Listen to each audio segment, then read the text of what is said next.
صباح الفل. What a wonderful blessing to be with you this morning. ما أروع أنه أكون معاكم في هذا الصباح. What a wonderful and beautiful country you have. ما أحلى وأروع بلدكم. We've had the best tour director in all of Jordan the last few days. كان عندنا مسؤول كثير حلو معنا خلال الأيام السابقة. Our brother Simon.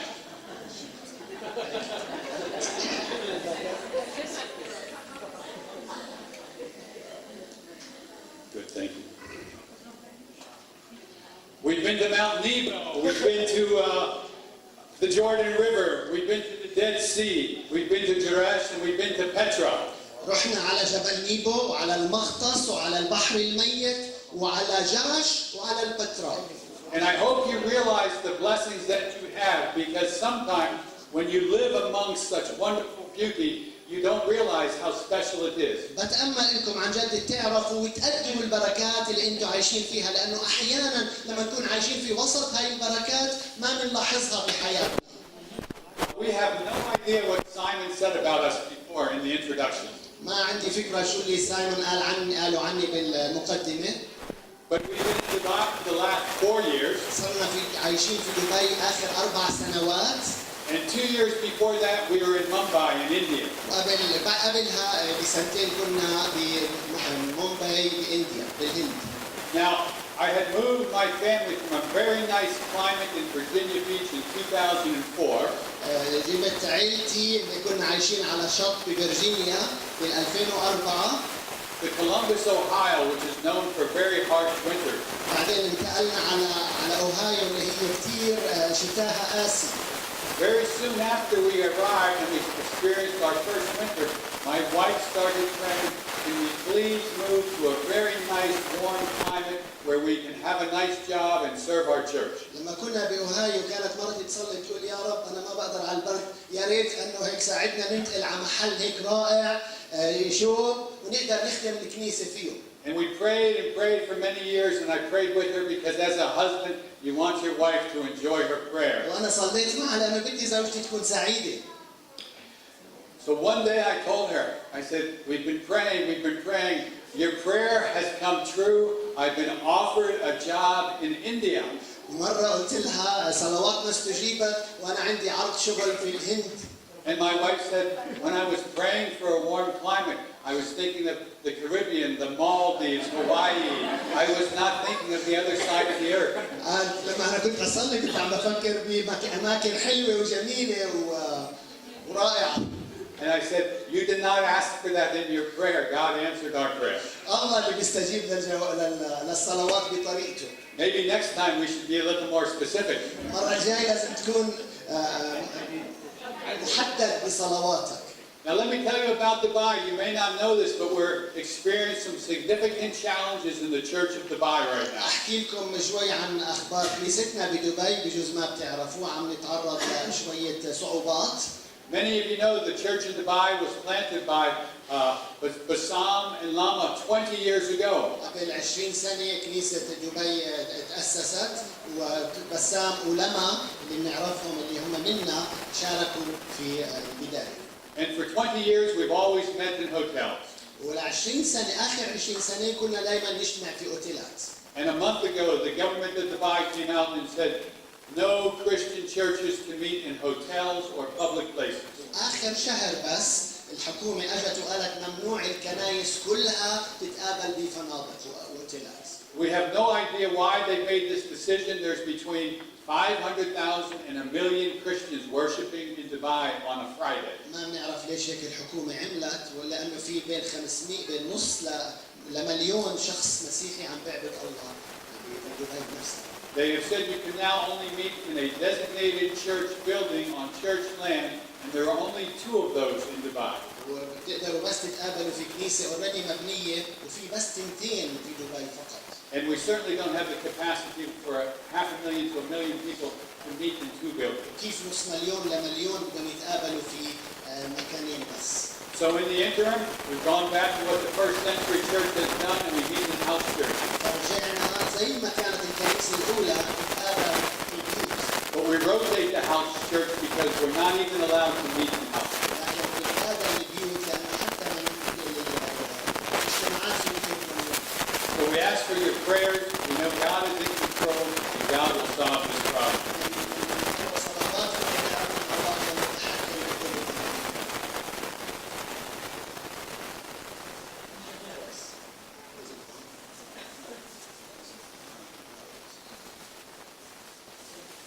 The message today is called Difficult Decisions. الرسالة اليوم بعنوان القرارات الصعبة. Every day we wake up and we make decisions. كل يوم بنصحى ونعمل قرارات في حياتنا. Sometimes we have easy decisions. What do I want to wear? What do I want to eat? For teenagers, go ahead. في قرارات سهلة بحياتنا، شو بدي ألبس اليوم؟ شو بدي آكل؟ For teenagers, sometimes what do I want to wear is a difficult decision. للمراهقين إنه شو ألبس اليوم هذا قرار صعب كثير.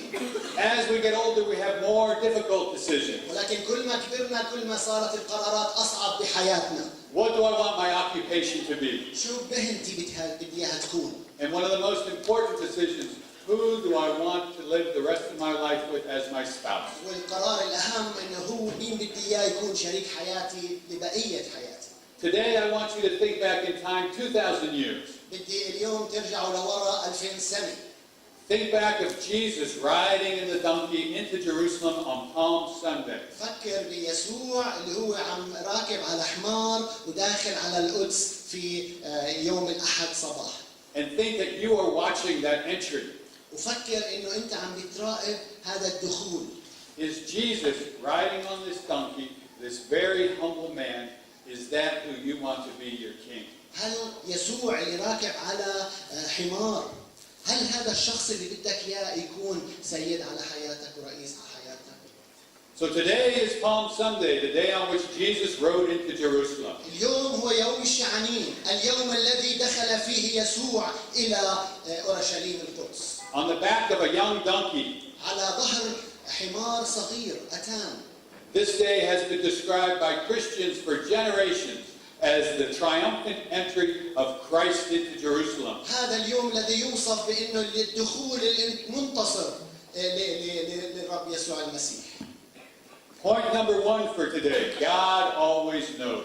النقطة الأولى لليوم هي الله دائما يعرف. And we will look to see what our scriptures say, first in the Old Testament, then in the New Testament. بدنا نطلع على بعض الآيات أولا بالعهد القديم ثم العهد الجديد. Point number 1, God always knows. النقطة الأولى الله دائما يعرف.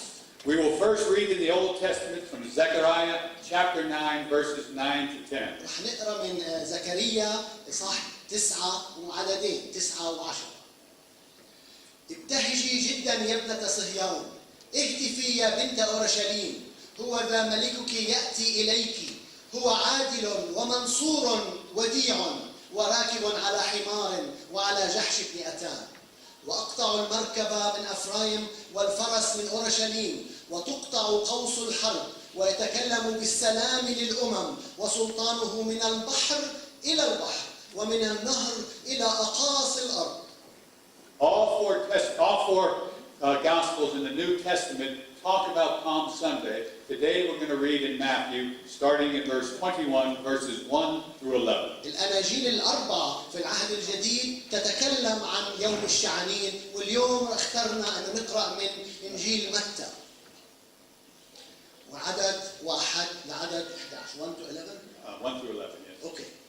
ولما قربوا من أورشليم وجاءوا إلى بيت فاجي عند جبل الزيتون، حينئذ أرسل يسوع تلميذين قائلا لهما: اذهبا إلى القرية التي أمامكما، فللوقت تجدان أتانا مربوطة وجحشا معها، فحلاهما وأتياني بهما، وإن قال لكما أحد شيئا فقولا الرب محتاج إليهما، فللوقت يرسلهما.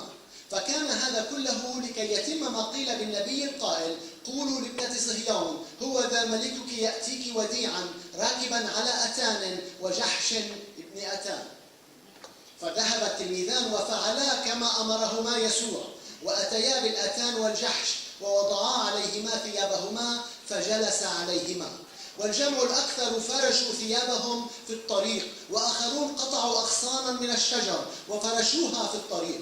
والجموع الذين تقدموا والذين تبعوا كانوا يصرخون قائلين: أوصلنا لابن داود، مبارك الآتي باسم الرب، أوصلنا في الأعالي.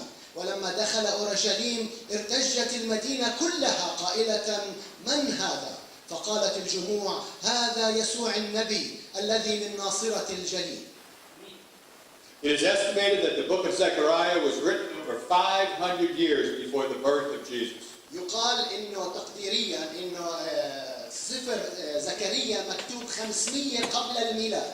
But God knew that in just over 500 years, ولكن الله كان يعرف إنه بعد 500 سنة من هذيك الكتابة His son Jesus Christ would send 2 disciples ابنه يسوع المسيح راح يبعث تلميذان to the village ahead and bring back a donkey إلى القرية أمامهم عشان يجيب حمار. for Jesus to ride triumphantly into the city of Jerusalem. حتى يسوع يركب عليه ويدخل دخول المنتصر إلى أورشليم.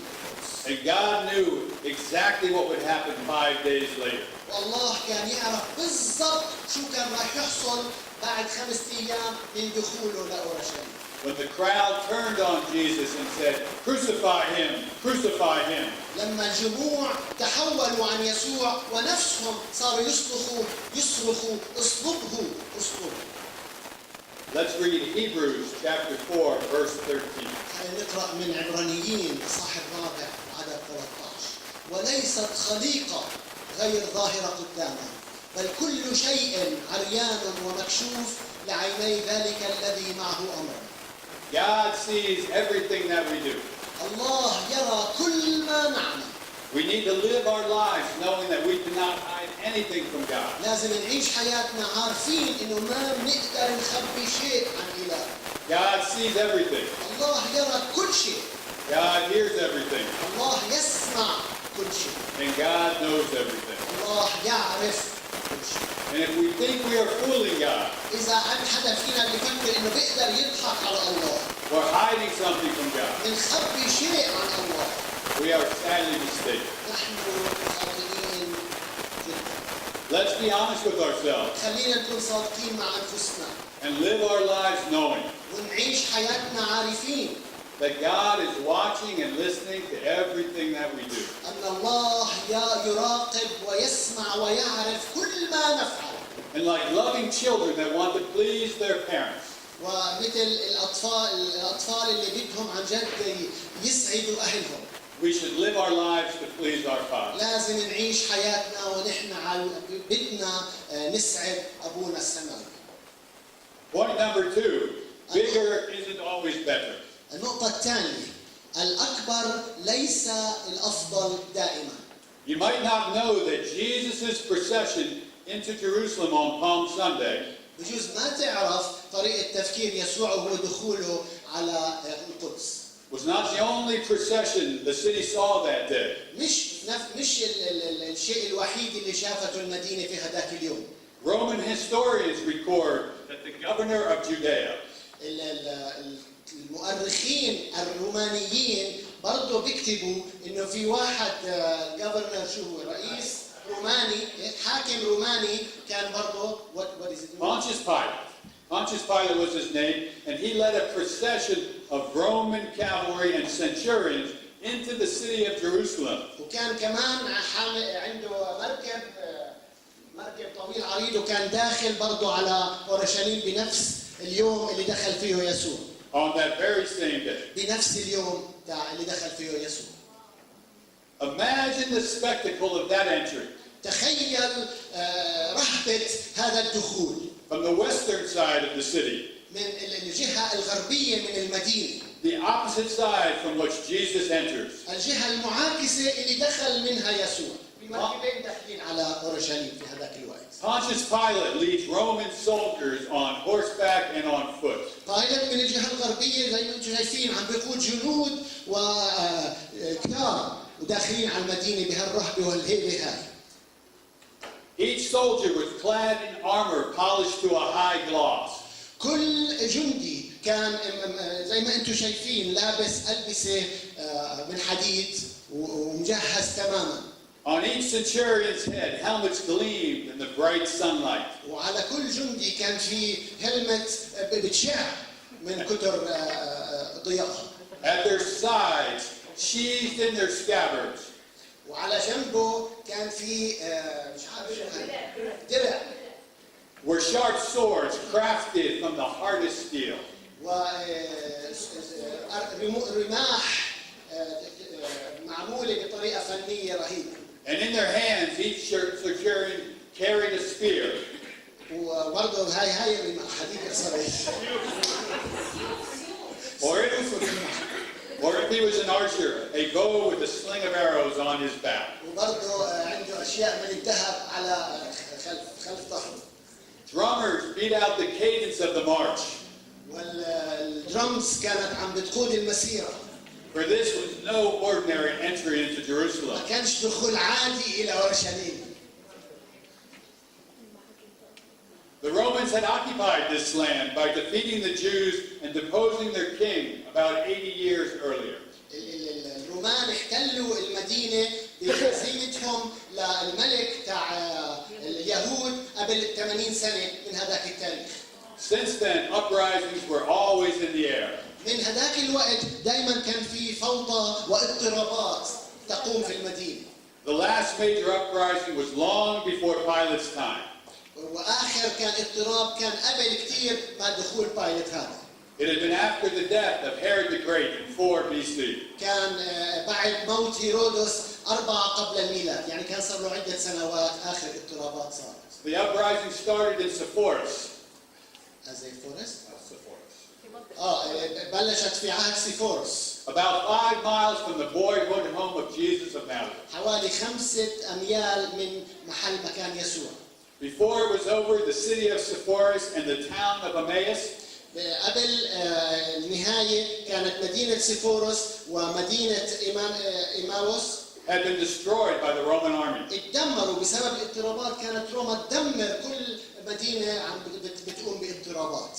Then, after putting down the rebellion there, بعد ما يدمروا ويكسروا الاضطراب هذا يخمدوا الاضطرابات، the Romans marched on Jerusalem, مشوا الرومان نحو اورشليم. where they crucified over 2,000 Jews who were accused of being part of the rebellion. حيث صلبوا حوالي 2000 يهودي كانوا متهمين بإشعال الاضطرابات. The Romans had made their intolerance of rebellion well known. كانوا الرومان عارفين يعني معروفين بأنهم لن يتحملوا أي اضطراب أو أي. So on this occasion, now called Palm Sunday, وهاي المناسبة هلا يوم الشعانين. Pilate had traveled from his contingent of Rome's finest. وبايلوت مشى من مدينته المحصنة روما. From his preferred headquarters in Caesarea by the sea. ومشي بالبحر عن طريق سيسريا. To the crowded provincial capital of the Jews, Jerusalem. إلى المدينة عاصمة اليهود في هذاك الوقت اللي هي أورشليم. To ensure that there would be no disturbances from the Jews during the Passover celebration. حتى يأكد إنه مش رح يصير أي اضطرابات خلال عيد الفصح اليهودي. Pilate's procession was meant as a show of military might and strength. المسيرة اللي قام بها بايلوت هذا كانت عشان يورجي إنه مش رح نسقط ولا على أي مشكلة رح تصير أو أي اضطراب رح يقوم فيه اليهود. Jesus' procession was meant to show the opposite. ولكن موكب يسوع المسيح هو كان يعني العكس تماما. The message they heard was God will deliver the nation from the oppressor, in this case Rome. والرسالة اللي سمعوها إنه الله سوف ينقذ شعبه من الاضطهاد اللي هو في هذاك الوقت روما. But the king they seek will come to them humbly. ولكن الملك الذي راح يقود هاي الحركة راح يجي إليهم بتواضع. Not on a steed of war. وليس بعظمة ولا بحديد. But on a slow-moving donkey. ولكن على حمار يمشي في بطء. The symbol of a king who comes in peace. رمز للملك الذي يأتي بسلام. The two processions could not be more different. الموكبين كثير مختلفين. In the messages they convey. والرسالة اللي كل واحد فيهم حملها. Pilate leading Roman soldiers. البايلوت اللي كان يقود الجنود الرومانيين. Asserts the power and might of the empire of Rome. بتورجي عظمة وقوة ورهبة روما. Who crushes all who oppose it. التي تحطم كل شيء أمامها. Jesus riding on a young donkey. ويسوع في الجهة المقابلة يقود يمشي على حمار. embodies the love, peace, and tranquility ورسالته هي الحب والهدوء والسلام that God brings to his people. اللي الله بيجيبه لشعبه. Those who watch that day will make a choice. الناس الموجودين في هداك اليوم كان لازم يعملوا اختيار. They will either serve the God of this world, يا أما بيخدموا إله هذا العالم، the God of might and power, إله القوة، the popular God, الإله المعروف المشهور، the safe God, الإله الأمان، or they will choose to serve the king. أو أن يختاروا أن يخدموا الملك. The king of a very different kind of kingdom. الملك اللي عنده مملكة مختلفة تماما. The Jews wanted to be ruled by a man like David. اليهود كان بدهم رجل مثل داوود. A man so committed to God رجل ملتزم تماما مع الله. that the Old Testament prophets الأنبياء العهد القديم had proclaimed that the coming Messiah اللي بتقول إنه اللي تنبأوا عن مجيء المسيح القادم would sit on the throne of his father David. سوف يجلس على عرش أبي على عرش داوود. The Messiah would bring back the glory of Israel, المسيح رح يعيد مجد إسرائيل would rid the nation of oppressors, ويقضي على الظالمين would rule benevolently, ورح يحكم بالعدل and would be kind to the common people. وسوف يكون لطيف مع الناس. Jesus had challenged the rulers of Judea already. يسوع تحدى قادة يهوذا بهذا العمل اللي دخل فيه. Not the Roman rulers, but the local rulers. ما تحدى الرومانيين بس تحدى القادة اليهود. He had said to them that the temple was not the only way to find God's forgiveness. قال لهم إنه الهيكل هو ليس الطريقة الوحيدة للحصول على غفران من الله. And further, that the temple would be destroyed بل العكس إنه الهيكل سوف يهدم with not one stone left on another. ولن يبقى حجر على حجر فيه.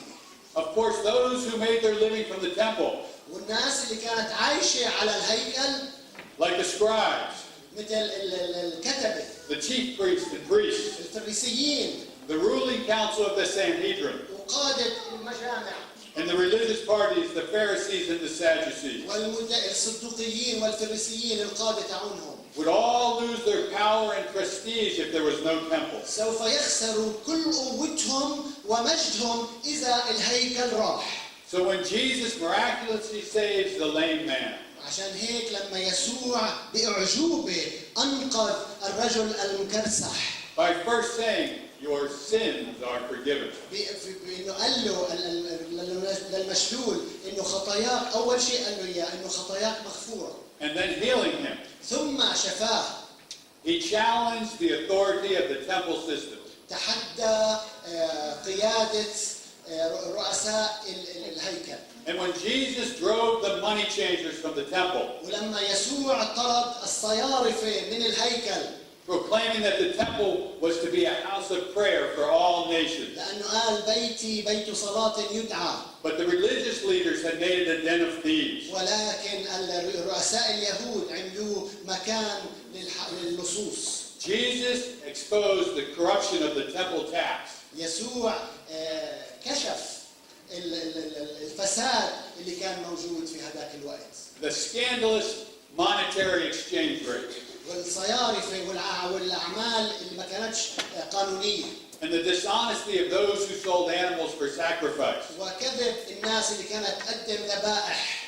Jesus had disappointed and alienated powerful people. يسوع أفشل وفشل وشو الكلمة disappointed؟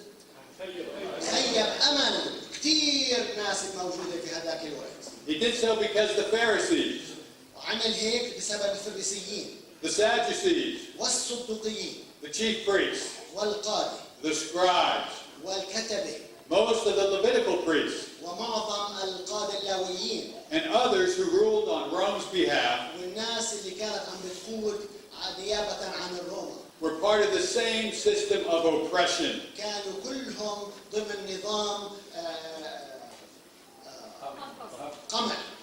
قمعي. and domination that Pilate was part of.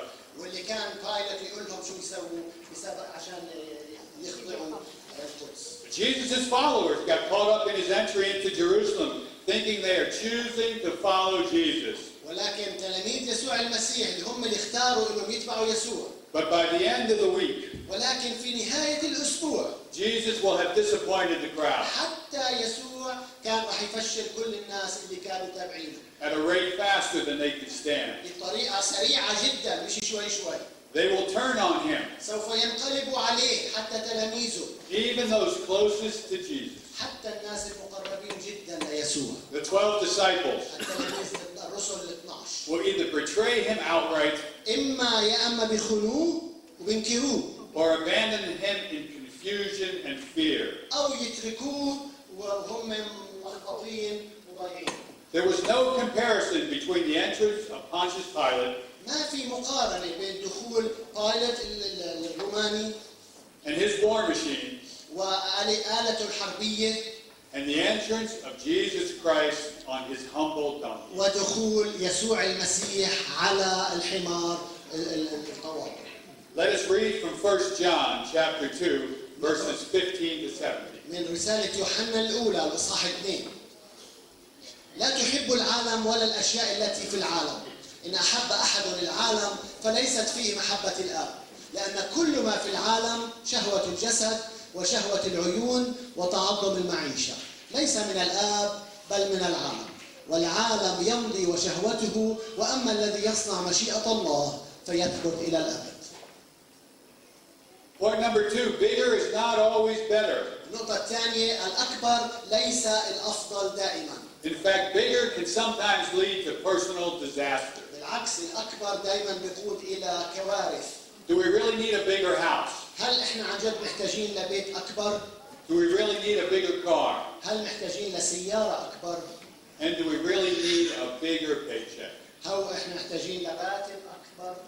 One of Jesus' greatest qualities was his humility. أحد أعظم صفات يسوع المسيح هي التواضع. If Jesus was humble, إن كان يسوع متواضع shouldn't we follow in his humble example? ألا يجب أن نتبع مثاله؟ Last point, point number 3. What choice will you make? النقطة الأخيرة الثالثة ما هو القرار الاختيار اللي راح تعمله؟ Jesus' entry through the eastern gate دخول يسوع من الباب الشرقي may or may not have been planned ممكن يكون مخطط له أو لم يكن. on the same day as Pilate's procession بنفس اليوم اللي كان فيه بايلوت عنده موكب through the western gate of the city. من الجهة الغربية. Whether it was planned or not, هل كان مخطط لهذا الشيء ولا لا؟ the two processions provided a contrast that was unmistakable. الموكبين يعرضون لنا صورة متعاكسة تماما. A contrast between kings and kingdom was on display that day in Jerusalem. مقارنة بين ملوك عم بيحاولوا يدخلوا على أورشليم. And although many of the common people thought they sided with Jesus, ومع إنه كثير ناس فكروا إنهم هم ماخذين الجانب تاع يسوع المسيح. they did so for the same reasons that the Pharisees and others had sided with Rome. عملوا هذا الشيء دخلوا قرروا يختاروا يسوع لنفس الأسباب الفريسيين هم إنهم يقضوا على الرومان. They thought Jesus could do for them what Rome had done for their system, for their rulers. رح يتفكروا إنه يسوع رح يعمل لهم مثل ما روما عملت لشعبها. Make their lives better. إنه يحسن حياتهم. Deliver them from the oppressive system under which they had lived and worked. ينقذهم من الظلم اللي عايشين فيه. And turn the tables on the Romans. ويقلب الطاولة على الرومان. That's why the crowd turns on Jesus by the end of the week. عشان هيك لما عرفوا حقيقة يسوع قلبوا حتى على يسوع. They don't think he's going to do any of the things. شافوا إنه مش رح يعمل الأشياء اللي كانت في راسهم. And in fact, Jesus will make life worse for them. بالعكس يسوع رح يحول حياتهم لمصيبة أكبر. Their religious leaders, all of them, القادة كلهم لهذاك الوقت will اليهود never ever agree on anything. مش رح يوافقوا على ولا أي شيء بده يعملوا يسوع. Agree that Jesus is going to attract the attention of the Roman rulers, إنه يسوع رح يقدر يعمل شيء ضد الرومان. especially during Passover. خصوصا بعيد الفصح. And down hard and fast on the entire بالعكس nation. لما يشوفوا هذا الشيء روما راح تخبطهم أكثر وأكثر وتقمعهم. So when Jesus is accused, عشان هيك لما يسوع اتهم when he is brought before Pilate, إجا قدام بيلاطس before the angry mob, they want to get rid of him. أرادوا أن يخلصوا اليهود أرادوا أن يخلصوا من يسوع. Jesus in their minds never did what they wanted him to do. يسوع في عيونهم ما عمل الأشياء اللي متوقعين إنه يعملوها. He never defeated the Romans. مش ما قضى على الرومان زي ما كانوا حاسبين. He never dissolved the unfair tax system. ولا قدر يقضي على نظام الضرائب الغير عادل. He never put common people in charge of the government. وما خلى الناس العاديين يصيروا هم المسؤولين. And furthermore, he never would. ولم يعمل هذا حتى الحكي ولا في نية إنه يعمل هذا الشيء. But for one moment, ask yourself. ولكن في لحظة اسأل نفسك. Ask yourself, if I had been in Jerusalem that day, لو إني أنا كنت في أورشليم في هذاك اليوم. and if I had seen both processions passing by, وشفت الموكبين بنفس الوقت داخلين على المدينة. which would I have chosen to follow? أي موكب كنت راح أختار إنه أتبع. Because that is the choice we make each day. لأنه هذا هو القرار اللي نعمله كل يوم. To choose power and might إنه نختار القوة والعظمة over love. على المحبة.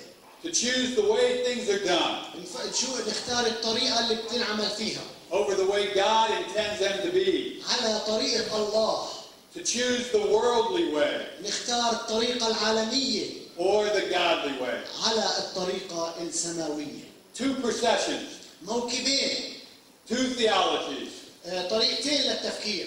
two choices. اختيارين. Which would you choose? أيهما راح يكون اختيارك؟ What kind of king do you expect? أي ملك أنت بتتوقعه؟ Which choice would you make? ما هو القرار اللي أنت راح تعمله؟ Let's read our final scripture in Matthew chapter 7 verse 13. في الآية الختامية متى إصحاح 7. ادخلوا من الباب الضيق لأنه واسع الباب ورحب الطريق الذي يؤدي إلى الهلاك وكثيرون هم الذين يدخلون منه. ما أضيق الباب وأكرم الطريق الذي يؤدي إلى الحياة وقليلون هم الذين يجدونه. There really is no choice. لا يوجد اختيار بالحقيقة. No choice at all. ولا خيار بالمرة. Choose Jesus. اختار يسوع المسيح. Choose life. اختار الحياة. Choose eternity in heaven. اختار الأبدية في السماء. To God be the glory. لله كل المجد. Amen.